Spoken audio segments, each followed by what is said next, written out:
So, welcome to our panel discussion on diversity of thought at JCU. Over the past few weeks, we've been working really hard to put together a program that encourages dialogue on campus, both inside and outside of the classroom. So, we have a few faculty members as well as 2 student leaders here to discuss this crucial topic here tonight. We look forward to hearing their differing opinions over the course of the event. But first, we'd like to take the opportunity to thank all the people responsible for making tonight possible. We, of course, want to thank all of our panelists, and we'll have them introduce themselves in a minute here. We also want to thank Dr. Mark Lynn and Dr. and Mrs. Setter for their support in this organization and event. We want to thank College Republicans and College Gems for sponsoring this event, and thank Turning Point USA for their generous grant for the pizza that we eat tonight. So, panelists, if you'd like, introduce yourselves. Hey, can you guys hear me? Okay, so hi everyone, my name is Sofia Dicillio. I'm a senior here at John Carroll, and I'm the president of College Republicans. Hello everyone, I'm Logan Sindone. I'm a sophomore here at John Carroll, and I am the president of the College Democrats. I'm not a student here. I'm Dr. Setter. I'm in the chemistry department, and I've been here for this is my 23rd year. So I've been here a while. And I'm Dr. Tarescavage. I've been here 4 years as a student and another 4 years as a faculty member in the psychology department. And we're going to be your panelists for tonight. I'm Melissa. I'm Vice President of College Republicans. And I'm Matt Meyer. I'm John Carroll Student Government President. And we'd like to thank you all for being here tonight. Let's begin. Okay, so we're going to start off with, we have 6 questions that we've written for the panelists tonight. And I'm hoping will allow you guys to ask some questions as well, but we'll set that up later. So our first question for tonight is, what is diversity of thought? Does it matter why or why not? So whoever would like to start. All right, I'll start. So to me, I would say that diversity of thought is, the first thing that comes to mind for me is this idea of free and independent thinking. For those of you who do know me, you know that that's my big thing, is all about free speech and independent thinking, especially here on campus. I think it does matter a lot, now more than ever. I think it's hard to disagree with the fact that we are in very tense, divided times, and so I think it's really important that we do have differing ideas and differing opinions and this free dialogue both on and off campus, inside and outside of the classroom. I definitely agree with really a lot, if not all, of what Sophia said. You know, when I think of diversity of thought, I think of all the different backgrounds that can shape how you choose, how you see the world and how it works, whether it's your socioeconomic background, your cultural background, your religious background. All of these things are really what makes us, you know, think and how we see the world and how we go about it. So that's how I see diversity of thought, and it does extremely matter. As Sophia said, you know, we live in a very kind of divided time, and really the only way that anything like that is going to be fixed is if people are able to fully express themselves and actual discussions are able to be held amongst us. Well, at the risk of repeating what Bejo said, to me, diversity of thought is basically human nature. As Logan pointed out, every one of us is different. And if we can respect that difference, we can each enrich ourselves by the opinions of others, because none of us know everything. And for those of you who might be in my class, you should definitely know that I don't know everything. So yeah, I echo everything that was said and add that, you know, I think that the foundation of diversity as we understand it is diversity of thought. That diversity of thought is necessary for any productive and pro-social understanding of diversity, because the purest understanding of diversity is something along the lines of what Logan said, where, you know, there's many different characteristics that influence somebody's perspective and by extension their identity. Some of those are physical characteristics like gender, race, and sexual orientation.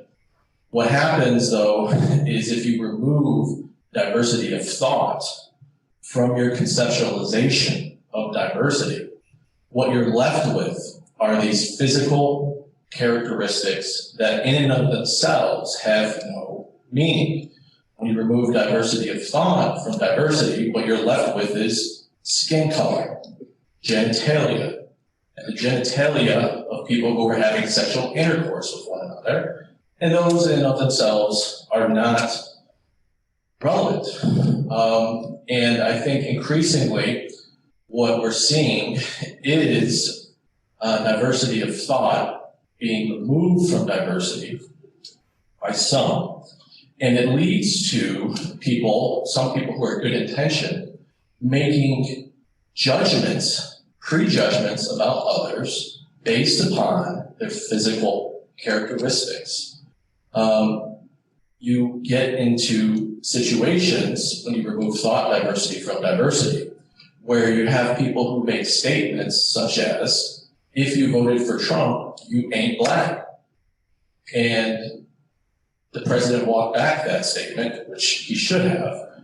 But it's illustrative of how people, when they remove thought diversity from this equation, then have stereotypical assumptions that they make about people, such as that all black people are progressive.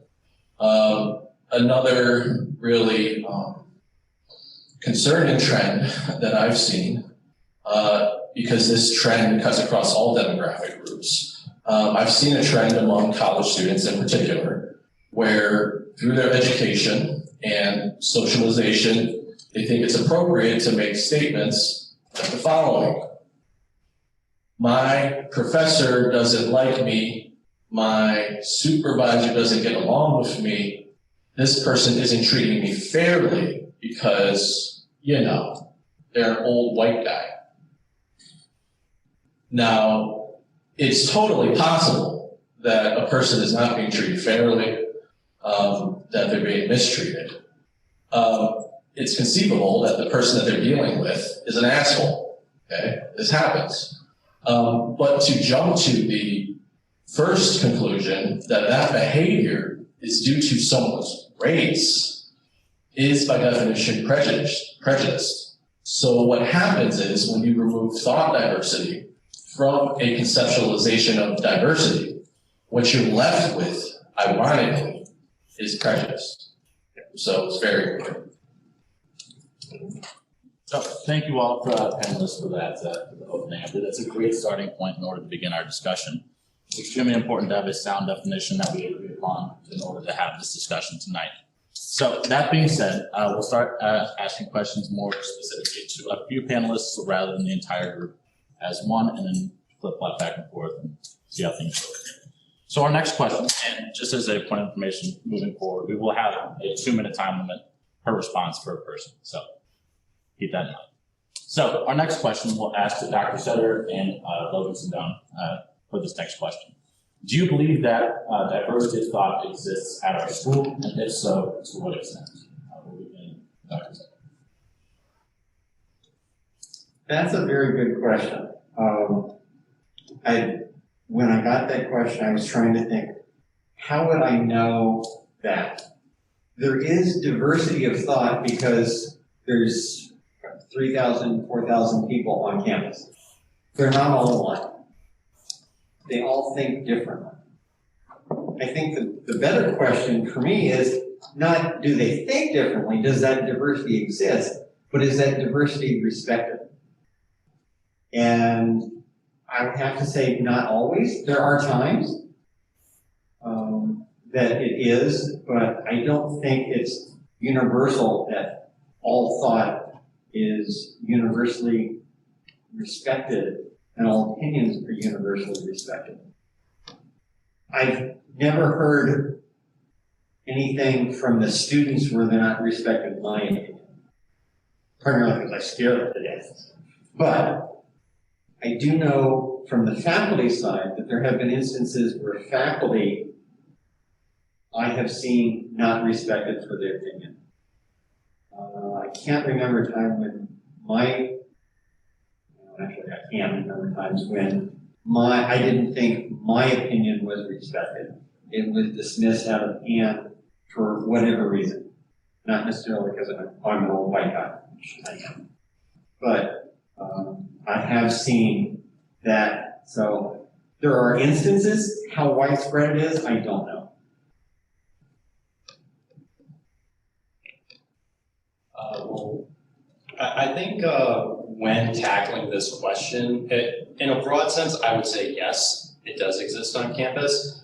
I think one of the big things that should be talked about, though, is the stand or the seat in which you are able to actually fully express your diversity of thought. And at least from what I've seen, I know there are students on campus, there are groups on campus that sometimes feel, and this can be either for an individual in their own class or an entire organization where they do not feel comfortable or they do not feel like they will have, at the very minimum, the respect that they should have to express their own, their diversity and their differences of opinions or thoughts on campus. So I think that's one way that you really have to look at it.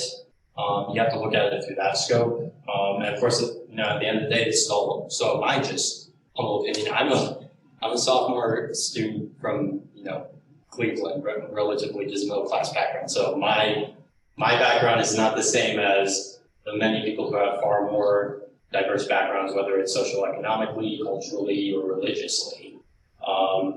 So I think one of the biggest things, if we were to expand it, it would be to make sure that there is this culture of you are not going to be talked down to, and you are going to have your place to stand and talk and be heard from either the administration, the school administration itself, or simply the student body on campus.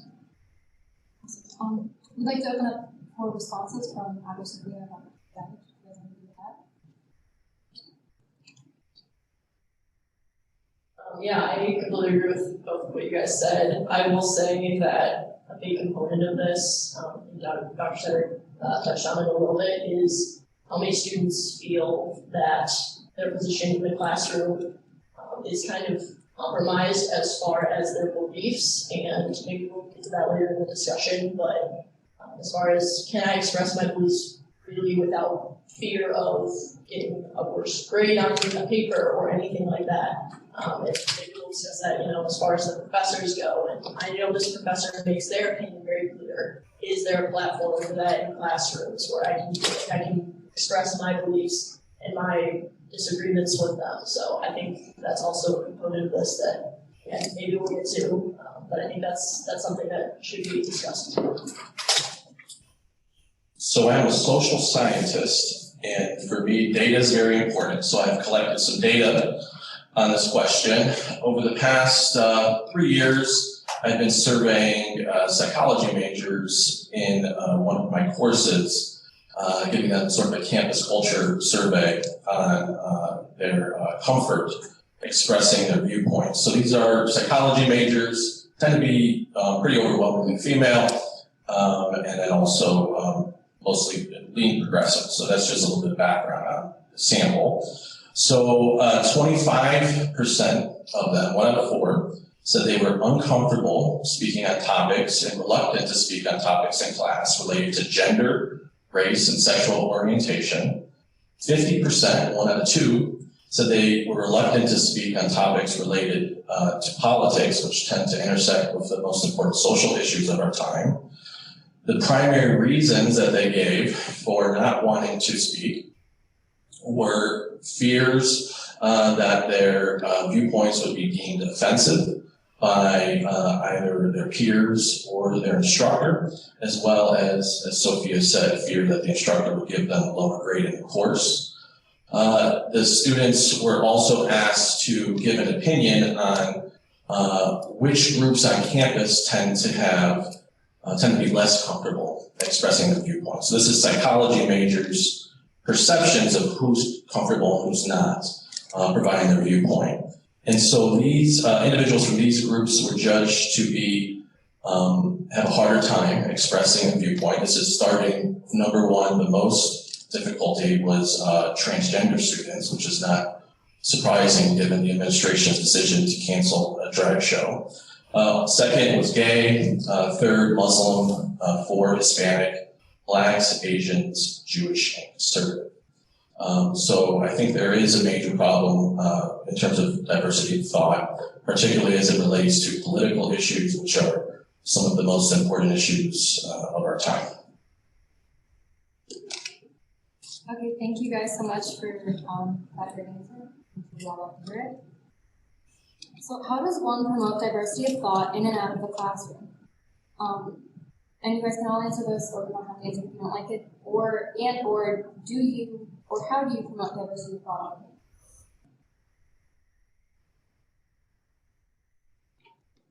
Well, I will tell you that as a chemist, it's a little bit difficult in the classroom because chemistry, if you haven't taken those courses, there's a lot of content. You either get the right answer or you don't get the right answer.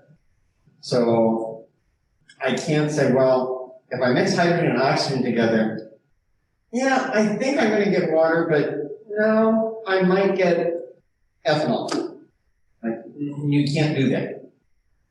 So there is a certain amount of, I've got to put these facts out in the classes that I teach. Now, having said that, I will say I do my very best when a student answers a question that I ask to somehow take whatever they're saying and use it to get to the right answer. I very, very, very seldom, at least in my viewpoint, say, no, that's not right. It would be a question of, okay, why is it that you think that? What do you mean by that? To try to draw out their thoughts and give value and respect to their opinions so that we can move forward in the class and get to the right answer in these factual type of situations. I have never been very good at monitoring my time, so I seldom get outside of the third floor west wing, and I hardly ever get outside this building, so I don't really know what goes on outside of this building. I'm sort of restricted to my little section over there in the building. So I haven't done anything outside of the chemistry before this panel in the 22 plus years I've been here. So that's what I have done personally.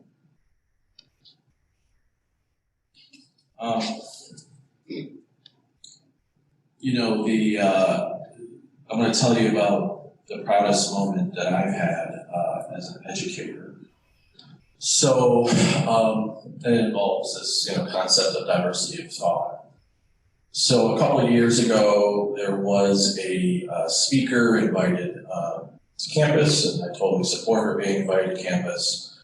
But she was an activist, a progressive activist, who had coined a social media term as it relates to the Oscars, calling it "That's So White." So this hashtag, "That's So White."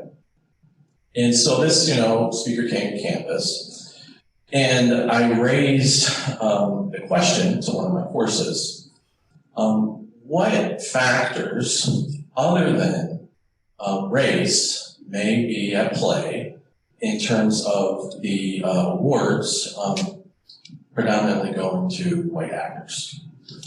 And, initially there was sort of a strong response to that. Like initially there were some students who instantly wanted to speak and get their thoughts out there, or sort of emotional. And it's like, no, let's take a minute and just write down your thoughts. And then everyone write down their own thoughts and reflect. And then we went to pairs, and people discussed in pairs. And then we went to larger and larger groups until we got to the whole class. And what happened was students came up with a lot of really good ideas about underrepresentation of individuals from minority backgrounds in the awards, For example, a lack of interest in the area. And even just statistically, if a certain percentage of the United States is white, you would expect, 3/4 of the nominees to be white. So anyway, after this conversation, we had a much more nuanced understanding of the problem. And as I explained to the students, we have a tendency, especially in our classes, because of the self-censorship, to oversimplify problems. But social problems are incredibly complex, and so they require nuanced and complex solutions. And if you really care about people, if you really care about the people that are affected by these problems, you'll go there. You'll have the courage to go there and have those conversations. And, the very end of this exercise were, 2 students going sort of back and forth in a dialectic, respectful dialectic, black woman and white woman, and just disagreeing civilly. And then one of the students said, what we should do? We should run a research study on this topic. And it was like, yes, that's exactly what you should do. Run a research study. After that class, I had, this never happens, by the way, teachers. But after that class, I had 4 students out of 16 come up to me individually and say, thank you so much for having these conversations. So it's really just a matter of having the conversations, listening, and setting a framework up where people can think for themselves and express themselves as they truly see things, I think.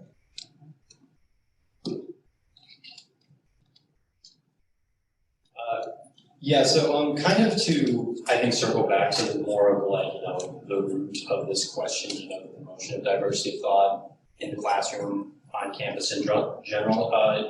So as a student, I would say outside of the classroom, just on campus, and maybe it's my orientation training talking, but it's just getting involved in anything from one to a number of organizations that exist on campus. And I think one thing that immediately, when saying that is, there's always this probably thought in the back of your head, and coming from a more introverted person, this was my thought, especially coming first onto campus, was, well, I don't want to be not everyone wants to be the main player, sort of, in cultural organizations. They care about these specific topics, whether it's, being a part of a cultural org, being a part of student government, being a worker on campus. They care about this stuff, but they might not want to be, one of the leaders in it. And I think there's always a need for groups to make sure that that's clear. You are participating in how you are comfortable participating. But at the end of the day, I would say, cultural organizations are a great way.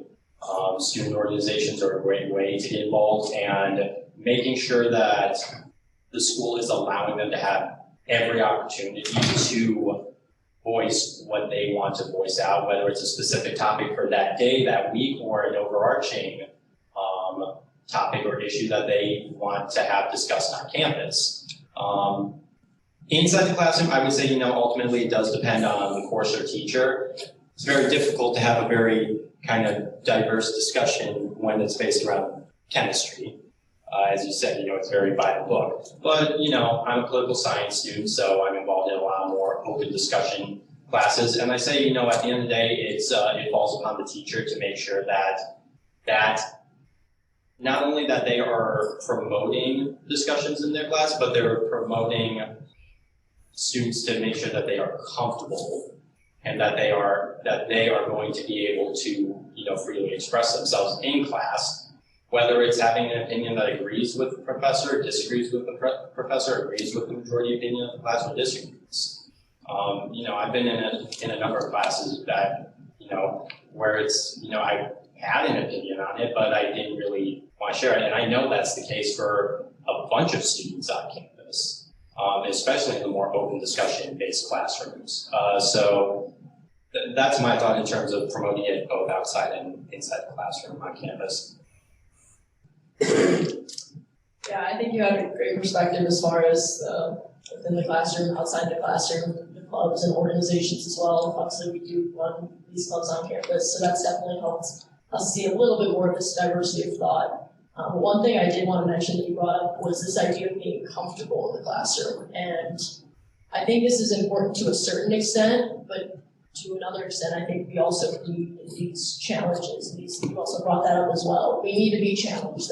You don't come to campus to, feel comfortable per se. We want to feel okay to express ourselves and to get those opinions out there. But if we feel entirely comfortable and in, a certain level of nobody's gonna come hurt me or come hurt my feelings because they have a slightly different opinion, that's where I think it becomes dangerous to a certain extent. So I will say, I think I agree with 99% of what you said, with the exception of the comfortability. I think we should be comfortable with expressing ourselves, if that's where you're going with that. Yeah, just to quickly elaborate, I think in terms of being comfortable, obviously, this isn't, I don't think anyone should go into, a classroom or discussion thinking that, it's impossible to think that people are going to agree with me 100% on my opinion on anything. But at the end of the day, and, there's students who face this a lot in a lot tougher situations than others where people might disagree with you, but by God, you expressing your opinion or your dissenting opinion or your differing opinion, you're going to be shown the respect of having that opinion at the end of the day. And so that's what I mean by, being, making sure that the classroom is a place where you are not in fear of, that's a very, loaded term, but in fear of not being able to share your opinion, no matter what it is. And being able to have that discussion at the end of the day, even if you disagree at the end of it. Not everyone's going to agree at the end of the day, but no one's saying that's wrong. So thank you all for those responses. It's lovely to hear that all of you are expressing the idea of challenging ideas and hearing every single voice. It is a very good segue to our next question. And so first I'll ask our faculty members here with us today in order to get their perspective on the next question, and then we'll go to the students. So, do you think students are sufficiently exposed to ideas that contradict or challenge their beliefs?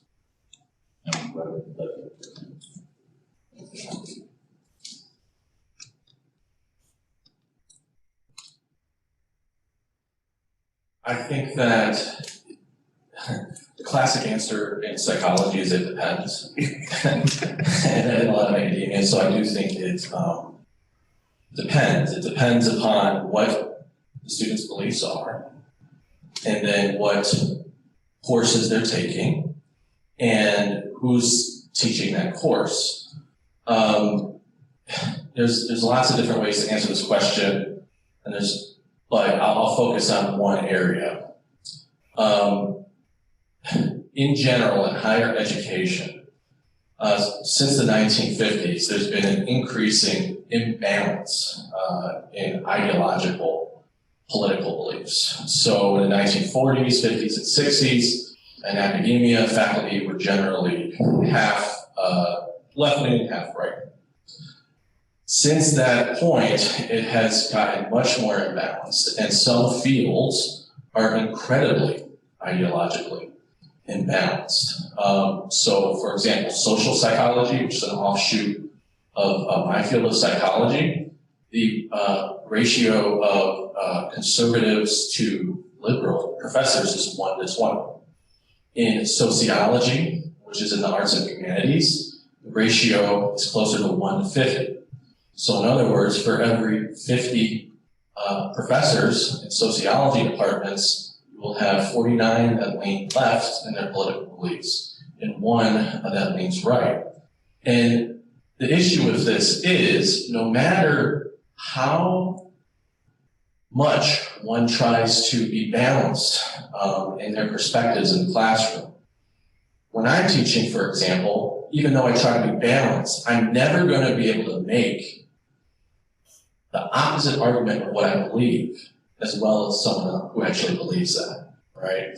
And so if you have this ideological imbalance, students, particularly who are predominantly progressive, college students are, they're not exposed to generally, I think, good, solid opinions, particularly on social issues that challenge their beliefs, simply because there's not enough people faculty to adequately argue those beliefs. And then on top of that, you have this growing, cancel culture phenomenon, which has led to authoritarian types of behaviors where people who don't have left-leaning positions are suppressed, silenced, canceled.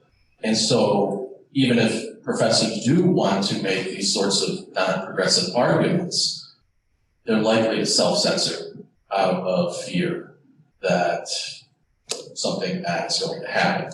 And just one more point is, I think that this fear is mostly unfounded. I think that self-censorship is a bigger issue than censorship.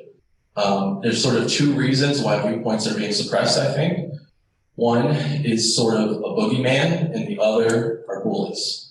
The boogeyman is sort of this cancel culture phenomenon. You see people cancel, you see people like Dave Chappelle, et cetera, these big sort of controversies of people who are canceled.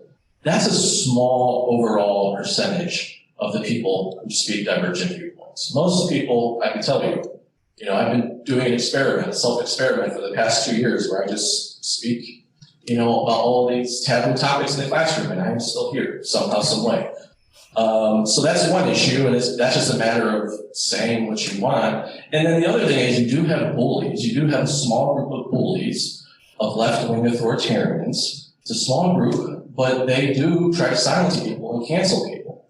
But you know what? The way you stand up to a bully is you stand your ground and you speak what you believe.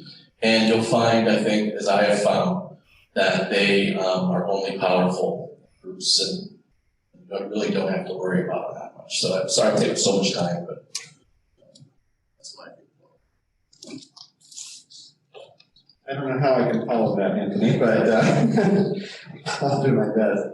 In terms of, are they challenged? Well, in my classes, there are not that many beliefs that we can challenge. So in my classes, no, I'm not challenging people's beliefs very much.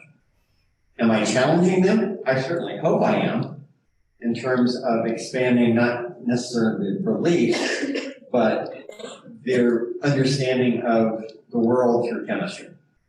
So that's where my challenge comes from. Not necessarily belief, because a lot of people don't have strong beliefs about the way chemistry works. Sort of the way things are. But I very much relate to what Dr. Tarescavage said in terms of the self-censorship. I have always viewed it as sort of a success of mine if I can get through a class and the students really don't know where I stand on a particular topic outside of chemistry. That way, to me, I've not tried to impose my viewpoint on anybody. I don't go out of my way to talk about subject X or subject Y. If it doesn't relate to the chemistry, I really don't deal with it in my classes. So I hope that I have been successful in that sense, and that my students couldn't tell me whether I'm left wing, right wing, middle of the road, extremist, whatever. But I understand that that's also not challenging their viewpoints on that. And whether that's right of me or not, I don't know. I have always operated from the point of view that I don't know everything, and I certainly don't know more than anybody else. Yes, I do have a little bit more education in certain areas of chemistry, but that doesn't make me an expert. And I've always tried to not come off as the expert in anything other than the little field that I'm talking about in my classes.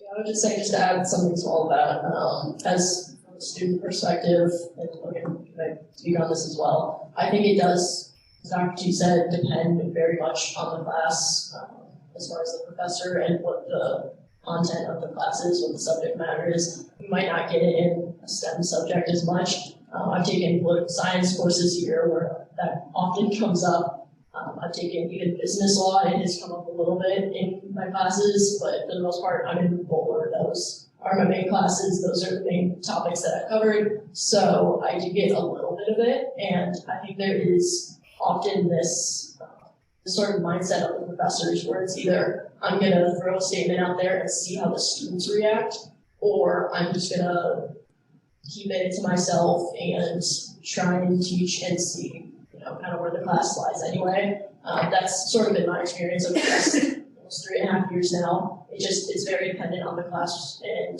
the professor and what the subject matter is, which I believe that it should for sure. As far as should this content be in a chemistry class, not necessarily. I think that's a very different subject than teaching discussion, dialogue in political science, but those are my thoughts on it.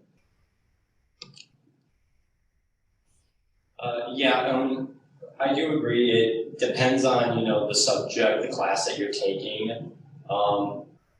Because again, you're not going to get a challenging discussion if you're in a chemistry class. You're going to get that more so if you're in a religious-based class, or even, a political science-based class, a social-based class.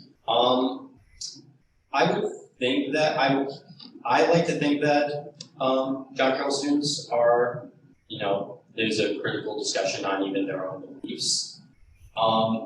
I think one thing, right now, going like a perfect example of what I think, once all this data is brought together, currently student government, the director of diversity, equity, and inclusion, there's a survey going around, I don't know if anyone's seen it, that is surveying people's views on, JCU's campus police and University Heights Police Department. And so if, just in case no one else has, seen that is going around, it's still open, I would suggest everyone, takes that survey. I do think that by the end of that, that's a perfect example of how the data could very well show how, people's notions of this very specific topic, which is not just, a topic on our campus, but a big topic on, across the country right now when it comes to, police department and how, different people view police officers in general. I think that data could show there is that could challenge people's own beliefs on that topic specifically. And, it could be, that's the same type of thing that can be attributed to anybody's, in a way, preconceived notions on what people think or how people think on a certain issue or topic. Logan, your statement actually transitions perfectly into our next question, so thank you. Do you think, and we're going to pose this directly to Sofia and Logan first, and then if you guys want to respond, feel free to. Do you think John Carroll challenges students to think critically about their own beliefs? Yeah, I think that is pretty similar to, I would say, the last question as far as John Carroll specifically. I know my beliefs have definitely been challenged inside the classroom, especially. I think it is really important to have that challenge and have those diverse opinions. Now, whether or not they should be coming directly from the professor, I think that's a whole different argument. But I think that having just a discussion in class about it is really important. I know that in our meetings every week we've discussed this with our professors, and we've discussed about our professors and how they don't really set a framework in class as far as they're going to throw out a statement, but they're not really going to let anybody play it out and really discuss. And I think letting the students discuss it amongst themselves and to with the professor is a really crucial component that is missing on John Carroll's campus in classrooms that I've seen. Yeah, overall, I would like to think so. Coming onto college campus, I think, I don't know if there's any freshmen in the audience, but I think coming onto John Carroll's campus, automatically exposes you to a number of, whether it's teachers or even fellow students that are going to challenge your own beliefs. And, John Carroll is actually a much smaller example of that. We're a very small campus. You're going to get that far more likely at a place like Ohio State, which is far more extensive in terms of student population and diversity. And generally, I think, teachers try to, especially in certain subjects. I've had professors who, even if I know they agree with me, I know they will play devil's advocate just to make you try to go that extra mile in forming your opinion, in articulating your belief or your opinion on a subject, especially one that is going to have dissenting viewpoints.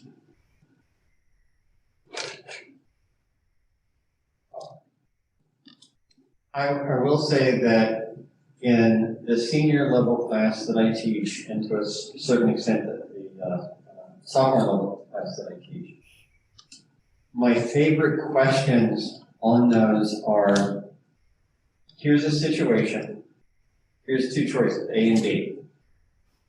Choose one, and then tell me why you chose that. And that's typically a 6-point question on a 100-point exam. And I have several of those. Then, of those 6 points, 4 of those are for the explanation.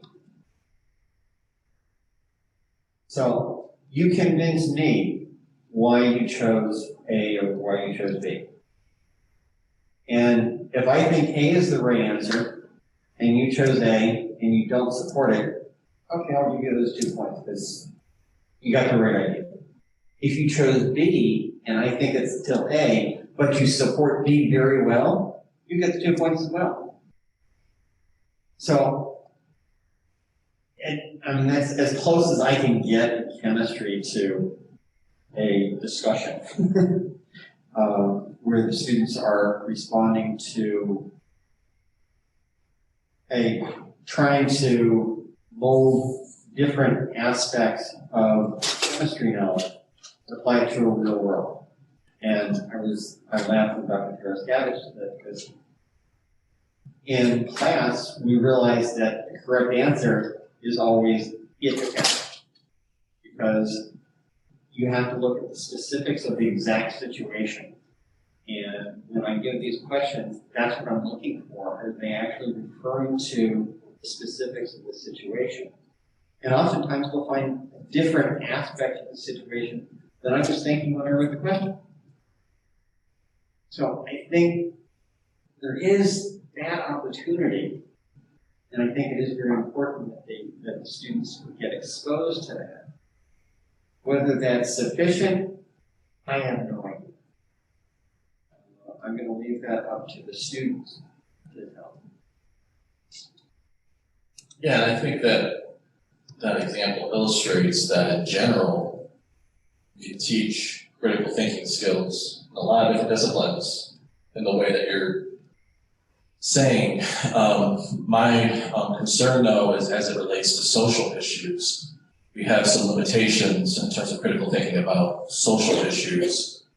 I have an interesting perspective on this because I was a student in the mid to late 2000s, and I'm a professor now, and I can see major differences in terms of the campus culture as it relates to critical thinking about social issues. So when I was a student, I was in a writing workshop, writing fiction, and I wrote a story that I thought was really good at the time, and I reread it last summer, and I thought, wow, I did a pretty good job for an undergraduate student. That was my first thought. My second thought was I would never today hand in this story because I wouldn't want the professor to read it, and I wouldn't want all the other students in class who are workshopping it to read it. That story was about a police officer shooting. And it was a story that was not a black and white story, right? It wasn't, in the sense that it wasn't that the police officer was the villain and the victim was a hero. There was shades of gray. It was a complex story. And that was part of my process as a student to come to an understanding of an important social issue, a nuanced view on a social issue that's very complicated. And where we're at now that's a great example of where it's hard to have those nuanced conversations. People do self-censor, and it's to the detriment of the people that are affected by these problems. So I think we have a lot of work to do when it comes to thinking about social issues. Before we go to our last question of the evening, we want to open it up to students if they have any questions that they want to ask the panel. So if you guys want to, you can go on the slides go. Our code is 117109, and I'll repeat that again in a second, and you guys can post some questions, and if we have some time, we'll ask them to the panelists. And again, the code is 117109. Slides go.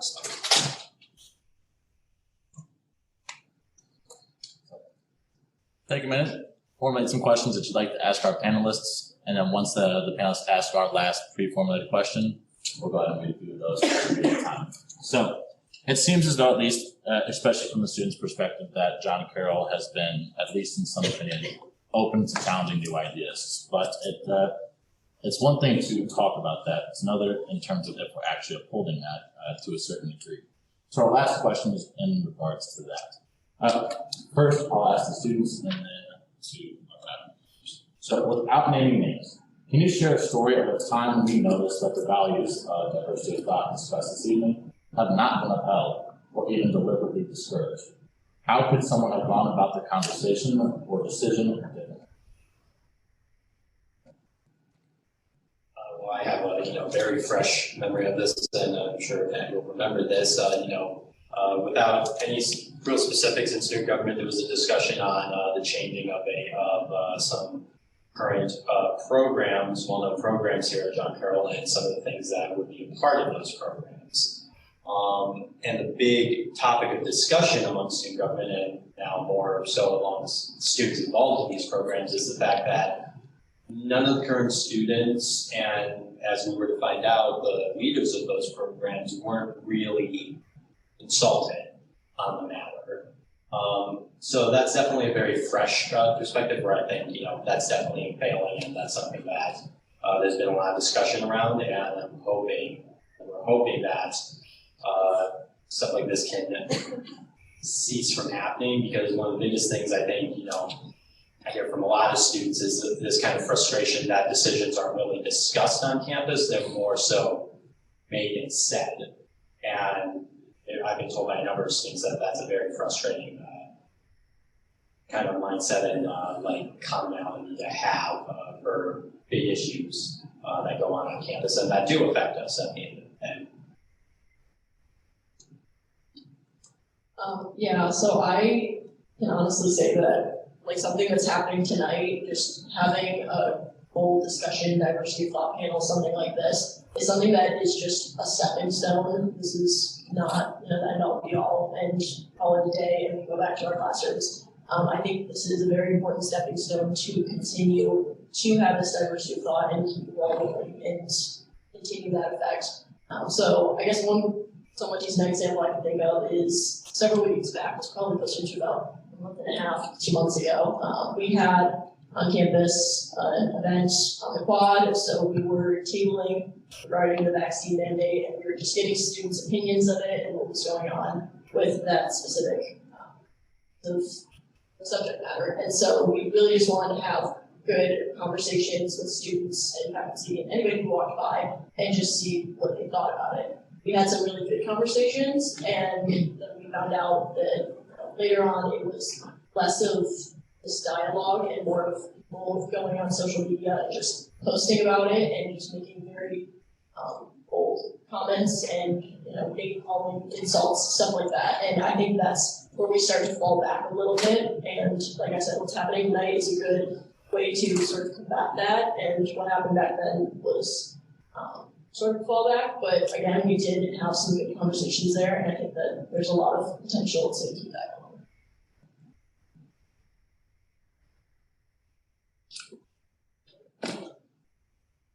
I think there are probably far too many examples, but the one I think I'll focus on, because I think it's one that really needs to be said, was the cancellation of the drag show. I'll be totally transparent. I've never been to a drag show. I don't have any interest in going to a drag show. And I think that there's some aspects of it that are counterproductive. That being said, it's not my place or an administrator's place or anyone else's place to restrict student group from hearing a perspective that they deem desirable to hear. And I think that it's no surprise that after that decision was made, that in the survey that I gave, it was something like 80% of students agreed that people who are transgender are going to be more reluctant to give their perspectives in class. And again, that was by far the highest reluctance, and that's a major problem. And I think it really speaks poorly to the university's support of diversity of thought.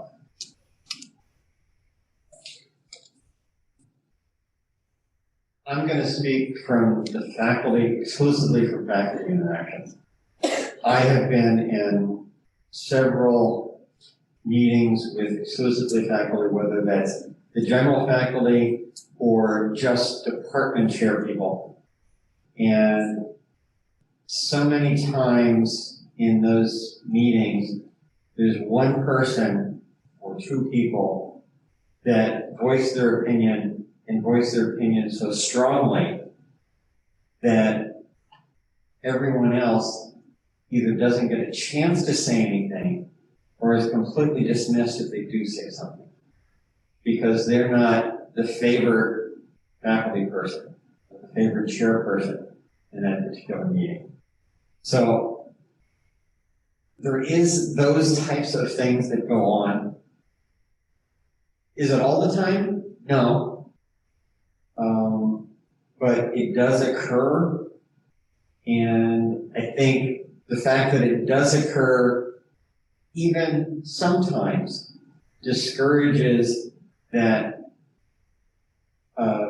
free discussion that we want to have so that we can all be enriched by each other's opinions and get that challenge that we think is necessary to move forward instead of doing the same old thing all the time.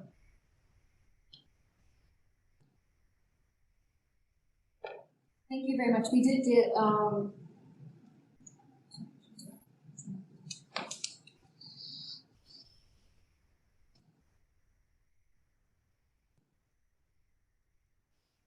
we did get a few questions. We're going to start with this one. Do you think that being labeled for review, for example, a racist or a sexist, will keep students from speaking their piece? This is open to end. Oh, yes, definitely. I would definitely think that. I know that in one instance, someone accused me of being biased, and I followed the procedure and reported that. And as soon as I did that, the person who accused me of that bias said, "Oh, no, I didn't mean that." And I wasn't trying to shut them down. I was trying to say, okay, this is my responsibility as a faculty member that I had to report that. But yes, I was very careful the next time to make sure that I didn't show anything that could be misconstrued. Yeah, to add on to that, as a student, my first semester of freshman year, I wrote a paper, and my professor immediately called me a white supremacist because of said paper. And that was kind of the first initial shock for me. I was just very surprised. I didn't know what to expect coming into college. It certainly wasn't that.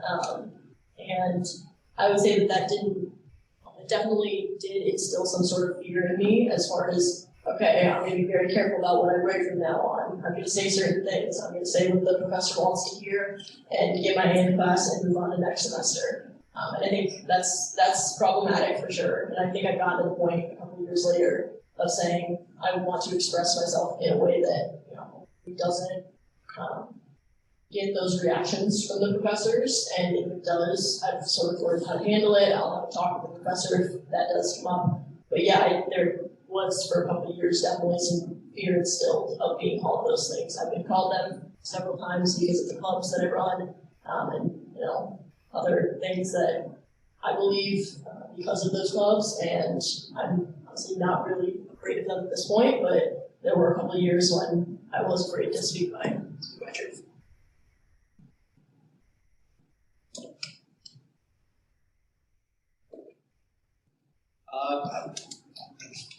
I think one of the biggest issues we have is, personally, I genuinely like to think that people try to go into conversations with the mindset of I'm actually going to have a discussion with people, but sometimes you don't get that.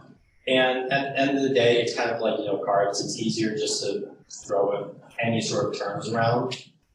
But I will say, depending, especially with such intricate topics that could lead to responses like that, you do have to, I think, keep in mind, some of these topics aren't just for, discussion of, this is a thought process. Like some of these topics that people, they have a choice to discuss on, they affect people's lives. And so that's why I think, it's important to, sometimes could you be, scared off if you're fear of being labeled this? Yes. But I don't think you should dismiss that person's trying to shut you down by simply saying, well, I believe that because of what you espouse, you fall under this for me. Do some people use terms like that just to shut someone down? Yes. But again, a lot of these topics that people choose to talk where a response like that might happen, they're very real and very raw for some people. And so I think that needs to be taken into account, especially if you are ended up called sexist or whatever it might be.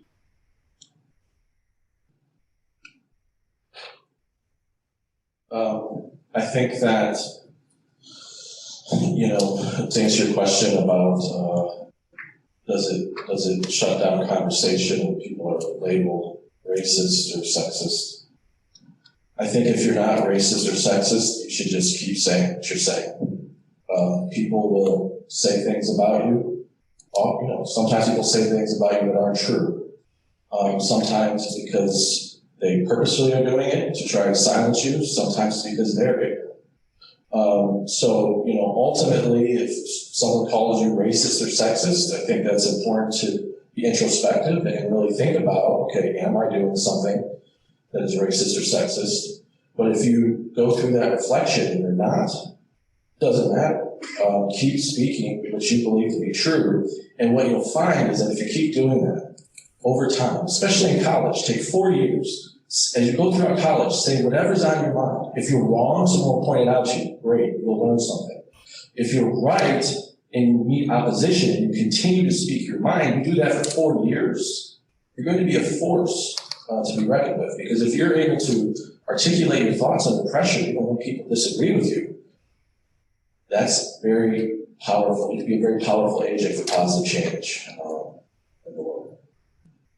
So thank you all for those responses.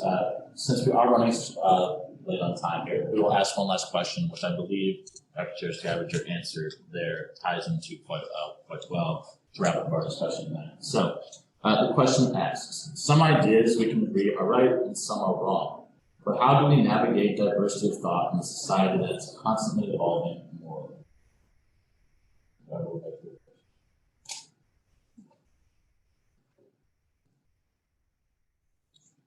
I'll take a stab at that.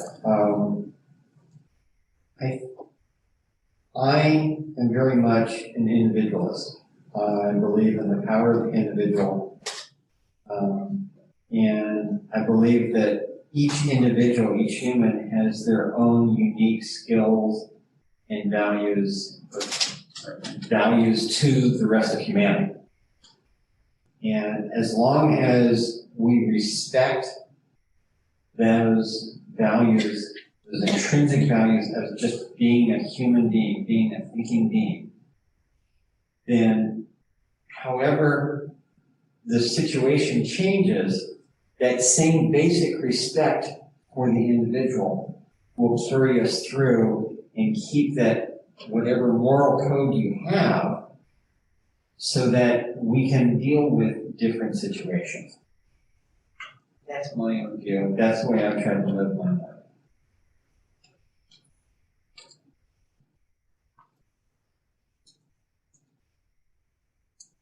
I think, on the personal level, we're constantly changing. College is just another stepping stone for you to kind of be introduced to new people, new, points of view, and that's going to change your opinion. I certainly have far different opinions than I did when I was a freshman in high school.